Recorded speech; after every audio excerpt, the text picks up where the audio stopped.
ये कहानी है हजारों साल पहले की, जब देवता इस दुनिया में इंसानों के साथ रहा करते थे। कहानी में एक लड़का है बैग और एक लड़की जाया। बैग जाया से बहुत मोहब्बत करता है और उसकी जिंदगी के लिए बहुत से खतरों से गुजरता है। और इसके अलावा यहाँ हवाओं की देवता औरिस भी है, जिसकी ताजपोशी वाले दिन उसके बाप को कत्ल कर दिया जाता है और उसकी दोनों आंखें निकाल कर उसका राज उससे छीन लिया जाता है। इसके अलावा फिल्म में एक प्यार की देवी भी है, जिसका नाम है हाथोर। हाथोर और इसका और बैग का बहुत साथ देती है जब वो और इसकी दूसरी आंख ढूंढ रहे होते हैं। फिल्म के स्टार्ट में हम देखते हैं कि बैग एक दुकान से जाया के लिए कपड़े चुरा कर भाग जाता है। जाया वो कपड़े पहन लेती है और वो दोनों नए राज की ताजपोशी के लिए चले जाते हैं। आज जिंदगी के देवता ओसारिस के बेटे और इसकी ताजपोशी है और आज सारे इंसान और देवता इस जश्न में शामिल हुए हैं। जब ओसारिस अपने बेटे को ताज पहनाने ही वाला होता है कि ओसारिस का छोटा भाई जी, जो रेगिस्तान का देवता है, वो उधर आ जाता है और अपने भतीजे को एक तोहफा देता है और उसे बजाने का बोलता है। जैसे ही ओरिस वो बजाता है तो जी की फौज उधर आ जाती है और जी ओसारिस पर हमला कर देता है और उसे मार देता है। जी खुद को वहां का राजा बना देता है और वहां मौजूद सारे इंसानों और देवताओं को झुकने के लिए बोलता है। सब उसके आगे झुक जाते हैं, लेकिन ओरिस अपने बाप का बदला लेने के लिए उससे लड़ने जाता है।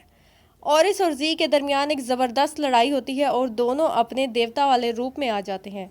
बहुत तबाही होती है, लेकिन आखिरकार जी ओरिस को नीचे गिरा देता है और उसकी दोनों आंखें निकाल लेता है और उसे मारने ही वाला होता है कि प्यार की देवी हाथोर जी के आगे झुक जाती है और उसे ओरिस को बख्श देने का बोलती है। जी उसे छोड़ देता है और वहाँ से बेदखल कर देता है। अब पूरा राज जी के का है। उसके राज में इंसान और ना ही देवता खुश है। इंसानों के साथ जानवरों से भी बुरा सलूक किया जा रहा होता है। इधर बैग की दोस्त जाया को एक अमीर आदमी खरीद लेता है। बैग फिर भी जाया को ढूंढ लेता है और उससे मिलने जाता है। जाया उसे कहती है कि अगर तुम और इसकी आंख ढूंढ लो तो सब ठीक हो जाएगा, और इसकी आंख ढूंढ लो। और उसे वो नक्शा भी देती है और बताती है कि ऑरिस की आंख को कहाँ छुपाया गया है। बैग जाया के लिए ऑरिस की आंख ढूंढने जाता है। बहुत मुश्किलों और तकलीफ़ों से गुजरने के बाद बैग को ऑरिस की आंख मिल जाती है और वो उसे लेकर जाया के पास आ जाता है, लेकिन जाया की चोरी पकड़ी जाती है और वो नक्शा जो उसने अपने मालिक का चुराया होता है, उसका मालिक उन दोनों को मौत की सज़ा सुना देता है। और यहाँ बैग सबको ऑरिस की आंख दिखाकर रोशनी दिखाता है और सब उस तेज़ रोशनी से बचने के लिए अपनी आंखें बंद कर लेते हैं और फिर बैग और जाया वहाँ से भाग जाते हैं। जाया खुश थी कि वो दोनों अब बच गए हैं, लेकिन तभी एक तीर आकर जाया के सीने में लगता है और वो दम तोड़ने ही वाली होती है। तो बैग जाया को ओरिस के पास ले जाता है और ओरिस को उसकी आंख महसूस करवाता है और बोलता है कि आंख के बदले जाया को जिंदा कर दो। ओरिस कोशिश करता है, लेकिन मौत का देवता आकर जाया की रूह ले जाता है। तो ओरिस उसे कहता है कि मैं दोनों आंखों के बिना कुछ नहीं कर सकता, मुझे जाया को बचाने के लिए दूसरी आंख भी चाहिए। उसके बाद ओरिस और बैग जाया की बॉडी को एक ताबूत में बंद करके वहां से निकल जाते हैं। वो दोनों अब दूसरी आंख को ढूंढने निकल जाते हैं। यहाँ हम देखते हैं कि जी अपने बाप सूरज के देवता की याद में एक बहुत ऊंची इमारत बनवाता है और अब उस इमारत को और बड़ा बनवाने के लिए मशवरा कर रहा होता है। दूसरी तरफ ओरिस और बैग एक ऊंचे पहाड़ की चोटी पर खड़े होते हैं। यहाँ से ओरिस अपने दादा सूरज देवता से मिलने जाना चाहता है और अपने देवता वाले रूप में आता है और बैग को लेकर अपने दादा के पास जाता है। वहाँ सूरज देवता हर रात एक काले राक्षस को मारकर दूर भेज देते हैं, क्योंकि वो काला राक्षस पूरी ज़मीन को निगल जाना चाहता है। ओरिस उनसे मदद मांगता है, लेकिन वो कहते हैं कि मुझे कायनात के और भी काम है, तुम अपना मसला खुद देखो। वहाँ से ओरिस जी को मारने के लिए सरजाना नदी का पानी अपने साथ ले लेता है और उसके बाद वो दोनों ज़मीन पर ही आ रहे होते हैं कि ओरिस फिर से अपने इंसानी रूप में आ जाता है। अपनी दोनों आंखों के बिना वो पूरी तरह देवता वाले रूप में नहीं आ सकता। ओरिस और बैग दोनों अभी जंगल में ही होते हैं कि जी के सिपाही उन पर हमला कर देते हैं और उनके दरमियान लड़ाई होती है और एक सिपाही पीछे से वार करके ओरिस को पानी में फेंक देता है और बैग और ओरिस दोनों पानी में गिर जाते हैं। दूसरी तरफ हम जी को देखते हैं, जो सारी दुनियाओं पर राज करना चाहता है। वो प्यार की देवी हाथोर को बुलाता है, जो बहुत सी पावर्स की मालिक होती है। जी उससे उसका देवता वाला ब्रेसलेट मांगता है जो सितारों की ताकत से बना होता है और उसे खुद को सितारों की दुनिया में भेजने के लिए बोलता है।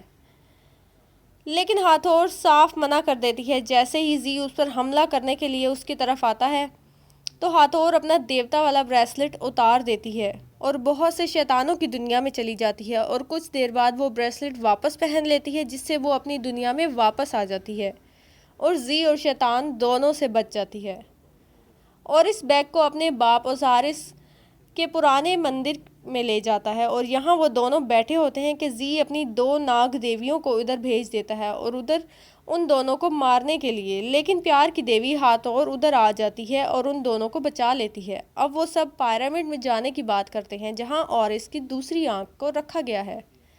बेक कहता है कि वो वहाँ जा सकता है, उसे जाने का रास्ता पता है। तो हाथोर कहती है कि वहाँ जाना आसान नहीं है, वहाँ रेत का एक राक्षस है जो अंदर आने वालों से एक पहेली पूछता है और गलत जवाब देने पर सबको मार देता है। तो ऑरिस कहता है कि हमें समझदारी के देवता से मदद मांगनी चाहिए क्योंकि एक वही है जिसके पास हर पहेली का सही जवाब है। उसके बाद वो तीनों समझदारी के देवता के पास जाते हैं और उससे मदद मांगते हैं और इस उसे पूरी बात बता देता है तो वो मदद के लिए तैयार हो जाता है। अब ये चारों रेगिस्तान से गुजरकर पिरामिड की तलाश में निकलते हैं।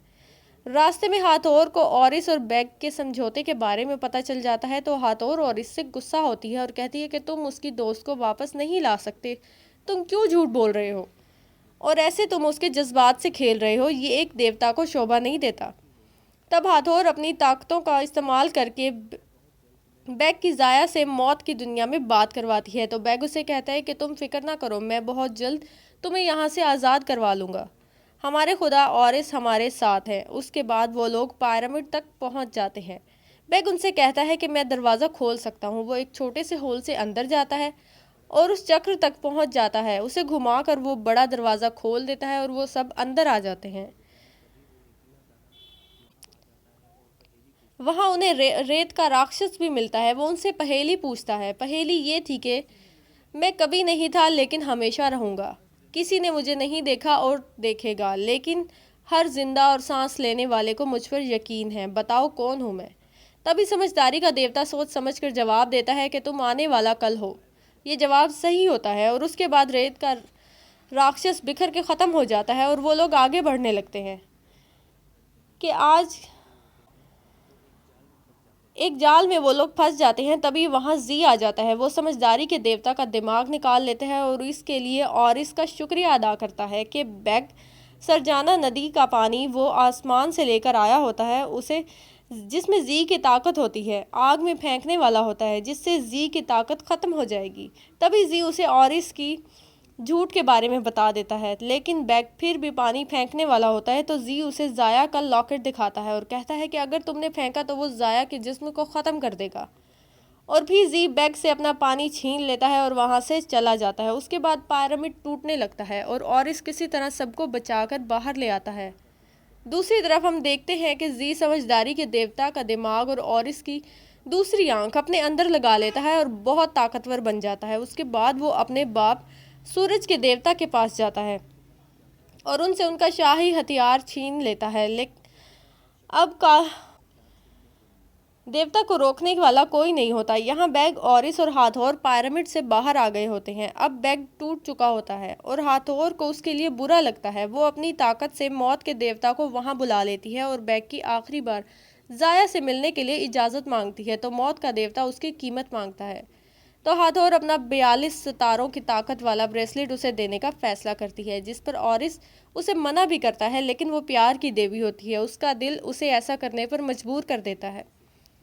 वो अपना ब्रेसलेट मौत के देवता को दे देती है, जिससे वो शैतान हाथोर को अपने साथ अपनी दुनिया में ले जाते हैं और बैग मौत की दुनिया में आ जाता है। वहाँ जाया उससे मिलती है। जाया के पास सोना नहीं होता, जिसकी वजह से उसे दूसरा जन्म भी नहीं मिल सकता। इतने में काला राक्षस दुनिया को तबाह करने आ जाता है। मौत का देवता बैग को वापस जाने के लिए बोलता है और उसे कहता है कि अगर इस राक्षस को कोई रोक सकता है तो वो है ऑरिस, जिसके पास बैग वापस आ जाता है और ऑरिस को सब बता देता है। अब जी के पास सूरज देवता का हथियार होता है, लेकिन फिर भी वो काले राक्षस को दुनिया में आने देता है। फिर ऑरिस जी से मुकाबले के लिए तैयार हो जाता है। दोनों में एक बार फिर से ज़बरदस्त लड़ाई होती है, लेकिन इस बार जी पहले से ज़्यादा ताकतवर होता है और ऑरिस पहले से ज़्यादा कमज़ोर।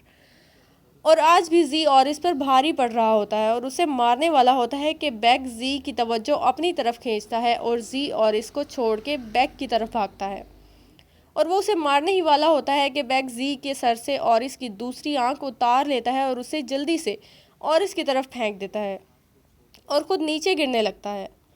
और इस आंख को छोड़कर बैग को बचाने के लिए भागता है। वो उसे पकड़ लेता है और तभी जी सूरज देवता के हथियार से वहां वार करता है और वहां से आग निकलने लगती है। ऑरिस और बैग दोनों नीचे गिरने लगते हैं कि ऑरिस अपने देवता के रूप में आ जाता है। वहां ऑरिस को पता चलता है कि उसकी असल ताकत उसकी आंखों में नहीं थी, बल्कि खुद गर्जी को छोड़ने में थी। वो बैग से उसके झूठ के लिए माफ़ी मांगता है और इस बार फिर से जी से लड़ने जाता है और इस बार जी को हरा के मार देता है। तभी काला राक्षस सारी दुनिया को निगलने वाला होता है कि ऑरिस अपने दादा सूरज देवता के पास जाता है और उन्हें उनका हथियार वापस दे देता है और काले राक्षस को मार के दूर भगा देते हैं वो। फिर ऑरिस को उसकी दूसरी आंख भी मिल जाती है। यहाँ पर हम देखते हैं कि बैग लड़ाई में जख्मी होकर मर जाता है, तो ऑरिस उसकी लाश को जाया की लाश के साथ रख देता है। तभी वहाँ सूरज के देवता आ जाते हैं और उनकी मदद करने के बदले में ऑरिस को कोई भी वरदान मांगने के लिए बोलते हैं। वो कहते हैं कि कुछ भी मांगो, तुम चाहो तो पहाड़, नदियाँ या पूरी दुनिया तुम्हारे आगे झुक जाएगी। लेकिन ऑरिस यहाँ बैग और जाया की ज़िंदगी मांगता है और उन दोनों को ज़िंदगी मिल जाती है। उसके बाद वो ताजपोशी का दिन फिर से आ जाता है और फिर से एक जश्न होता है। यहाँ ऑरिस की ताजपोशी होती है। बैग ऑरिस को प्यार की देवी हाथोर का 42 सितारों वाला ब्रेसलेट देता है, जिसे ऑरिस ले लेता है और अपनी पूरी सल्तनत की भागदौड़ बैग के हवाले करके खुद हाथोर को ढूंढने निकल जाता है। और यहाँ यह कहानी ख़त्म हो जाती है। ऑरिस कैसे हाथोर को ढूंढता है, हाथोर किस हाल में है, ये एक अलग कहानी है।